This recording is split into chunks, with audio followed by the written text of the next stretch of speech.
आखिरकार सुपरस्टार शाहरुख खान को यह क्यों कहना पड़ा कि कतर में हमारे जो भारतीय सैनिकों को रिहा किया गया है, वो 8 भारतीय सैनिक जिन्हें फांसी की सजा सुनाई गई थी, उनकी रिहाई में उनका हाथ नहीं है।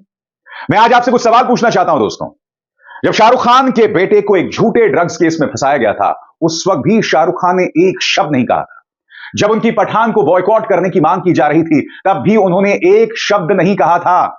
उनके बारे में जब भी कोई अफवाह फैलाई जाती है, वो एक शब्द नहीं बोलते। मगर जब यह खबर सामने उभर कर आती है कि जो 8 भारतीय सैनिक रिहा हुए हैं, उनमें शाहरुख खान का हाथ है, तब इस मुद्दे का, इस खबर का खंडन करने के लिए, इस अफवाह का खंडन करने के लिए शाहरुख खान सामने आ जाते हैं। वैसे मैं आपको बता दूं दोस्तों, यह अफवाह या यह खबर सामने क्यों उभर कर आई। आपकी स्क्रीन पर यह भारतीय जनता पार्टी के पूर्व राज्यसभा सांसद सुब्रमण्यम स्वामी, उन्होंने क्या कहा आपके स्क्रीन पर। Modi should take cinema star Shah Rukh Khan to Qatar with him.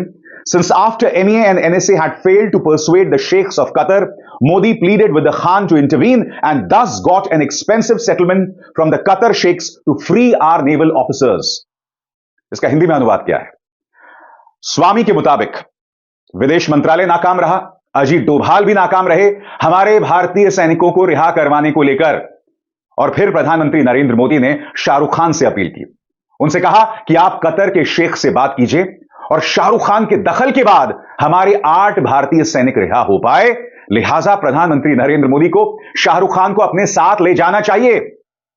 यह बात कोई और नहीं, सुब्रमण्यम स्वामी ने कही। इत्तेफाकन दोस्तों, हाल ही में शाहरुख खान कतर गए थे। वहां पर AFC फाइनल हुआ था। वो फाइनल देखने के लिए कतर के मेहमान के तौर पर शाहरुख गए थे और शाहरुख की इस यात्रा को लेकर यह सुगबुगाहट जो है पैदा हो गई। ये खबरें आने लग गई। यही वजह है कि सुब्रमण्यम स्वामी ने यह ट्वीट किया। मैं एक बात स्पष्ट कर दूं दोस्तों, सुब्रमण्यम स्वामी की बात पर एतबार करने की जरूरत नहीं है, क्योंकि यह वो व्यक्ति है जो बहुत अनाप शनाप कहता है। मगर एक बार फिर शाहरुख खान के उस बयान की तरफ मैं आपका ध्यान खींचना चाहूंगा। इस बयान में उन्होंने क्या कहा है, मैं आपको पढ़ के सुनाना चाहता हूं। उनका दफ्तर क्या कह रहा है। Official statement from the office of mister Shahrukh Khan regarding the reports concerning Shah Rukh Khan's purported role in the release of India's naval officers from Qatar, the office of Mr. Shah Rukh Khan says that any such assertions of his involvement are unfounded, emphasizing the execution of this successful resolution solely rests with the Indian government officials and unequivocally denies Mr. Khan's participation in this matter. Additionally, all matters involving diplomacy and statecraft are best executed by our very able leaders. Mr. Khan, like many other Indians, is happy that the naval officers are home safe and wishes them all the best.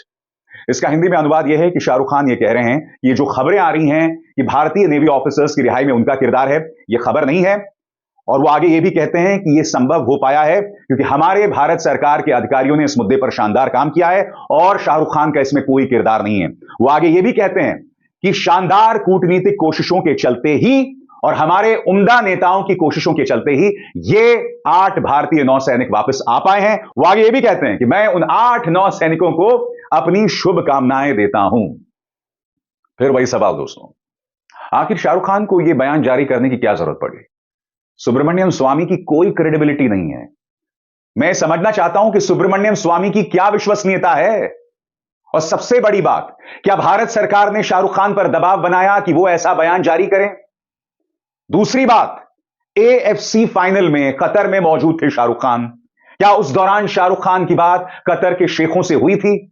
क्योंकि इस वक्त social media में कई लोग इस बात को विश्वास करने को राजी नहीं हैं कि इन 8 भारतीय नौसैनिकों की रिहाई में शाहरुख खान का हाथ नहीं था। वो ये कह रहे हैं कि शाहरुख खान का किरदार जरूर रहा होगा।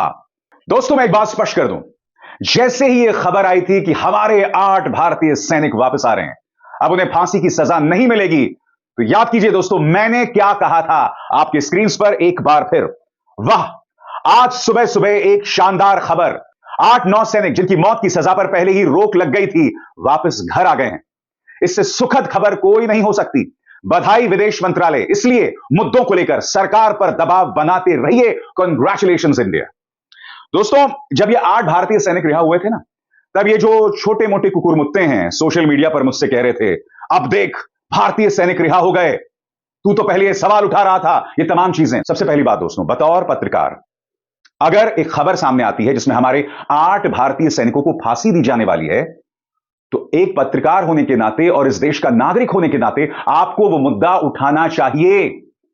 सरकार को कटघरे में रखना चाहिए, सरकार पर दबाव बनाना चाहिए। याद कीजिए, जब यह खबर आई थी तब किसी भी गोदी मीडिया ने इस खबर को गंभीरता से नहीं लिया था। यानी कि उनकी रिहाई से पहले ही प्रधानमंत्री नरेंद्र मोदी का महिमा मंडन किया जा रहा था। कई कम अक्ल गोदी मीडिया पत्रकार तो कतर को गालियां दे रहे थे और इसके जरिए जो हमारे 8 भारतीय सैनिक हैं उनकी जान को खतरे में डाल रहे थे। सबसे पहली बात, अगर इस तरह से मेरे भारतीय सैनिक फंसे होंगे तो मैं सरकार से सवाल करूंगा, सरकार से अपील करूंगा, न सिर्फ एक नागरिक होने के नाते और पत्रकार होने के नाते भी। इसीलिए मुझे गर्व है कि मैंने उस मुद्दे पर लगातार कार्यक्रम किए, सरकार पर दबाव बनाया, सरकार हरकत में आई और नतीजा आपके सामने है।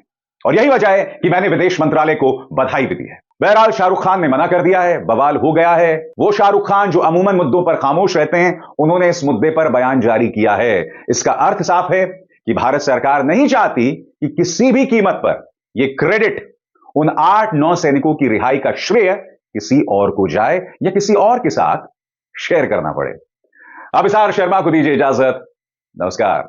শাহরুখ খানের উপরে যে প্রেশার দিয়ে টুইটটা করবার কইছে এটা কল ওরমকে দিশা বানায়, কিন্তু আবিষ্কার শর্মা কল দিশা পাইছে যে শাহরুখ খানকে এই টাইমে টুইট করলো, কারণ এর সব বড় বড় ঘটনা হয়ে গেছে, ওই সময় কল টুইট করে নাই, কোনো কথাই কয় নাই, কিন্তু এই টাইমে টুইট করলো কে? তার কারণ কি? তার মানে কি সবাই তো ভাবতেছে যে শাহরুখ খানে একাত্তরে থেকে আঙ্গুর সৈন্যগুলো ছাড়া নিয়েছে, কিন্তু অ্যাকচুয়ালি তো শাহরুখ খানের ছাড়া নাই। এটা তো সরকারে জানে যে আমরা যদি এই কথাটা না কই শাহরুখ খানে যে তুমি টুইট করে ক্লিয়ার করো যে তুমি এই বস্তুটার মধ্যে নাই, যদি ক্লিয়ার না করে তাহলে তো সবাই ভাই বোনে বোঝে না শাহরুখ খানই ছাড়া নিয়ে এলো, কারণ ওই টাইমে ও কাতারে গেছে। তার মানে লাস্টের দিশা বাগল হচ্ছে শাহরুখ খানকে অ্যাকচুয়ালি ক্রেডিটটা দিবার দিব না, ওই জন্য জোর জবরদস্তি টুইটটা করবার কইছে, ওই জন্য শাহরুখ খানের টুইটটা করছে। আর এই বস্তুটা ক্লিয়ার করে দিল অবিশ্বাস শর্মা।